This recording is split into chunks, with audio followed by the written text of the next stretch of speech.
y a 20 ans jour pour jour, Marie Trintignant s'éteignait tragiquement à l'âge de 41 ans. Présent à son chevet, l'acteur Lambert Wilson avait fait des confidences déchirantes concernant ses derniers instants. Marie Trintignant est devenue malgré elle un symbole des violences faites aux femmes. Le 1er août 2003, soit il y a 20 ans jour pour jour, elle est décédée sous les coups de son compagnon Bertrand Cantat à l'âge de 41 ans.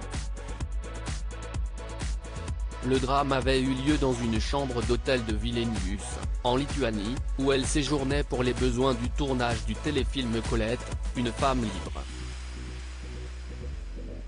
Le leader de Noir Désir l'avait rejointe sur place et ils avaient tous les deux passé la soirée chez un technicien du long-métrage. En rentrant, vers 1h du matin, une dispute aurait éclaté lorsque le chanteur aurait évoqué Samuel Benchetrit, dont Marie Trintignant venait tout juste de se séparer. Jaloux maladif, l'interprète de Le vent nous portera n'aurait pas supporté que le réalisateur continue de lui envoyer des messages. Selon le rapport d'autopsie, il aurait ainsi asséné pas moins de 19 coups à la fille de Jean-Louis Trintignant, dont 7 au visage. Laissée inconsciente pendant plusieurs heures, avec du sang sortant de sa bouche, elle avait finalement été hospitalisée en état de mort cérébrale, avant d'être rapatriée en France. Lambert Wilson au chevet de Marie Trintignant à la demande de Nadine Trintignant, Lambert Wilson, qui figurait lui aussi au casting du téléfilm Colette, une femme libre, s'était immédiatement rendu au chevet de Marie Trintignant, à Vilnius. Il lui avait rendu visite une deuxième fois à son rapatriement en France. Si est-il là qu'il avait été témoin d'un phénomène assez surprenant, qui le hante encore aujourd'hui.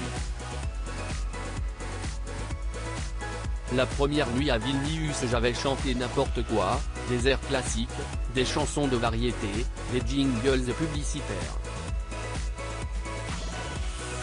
Et là j'ai fait ça pendant 7 heures. Et ce qui était incroyable, d'un point de vue purement médical, si est que plus je chantais, plus son taux d'oxygénation remontait. J'ai voulu lutter contre la machine et ça m'a donné des forces. Je voulais qu'elle remonte, s'était souvenu Lambert Wilson dans l'émission Il n'y a pas qu'une vie dans la vie sur Europe 1. Pour lui, cela ne fait pas de doute, il est évident qu'elle a envoyé un signal par son corps. À défaut de l'avoir ramenée à la vie, il l'a peut-être aidé à quitter paisiblement ce monde.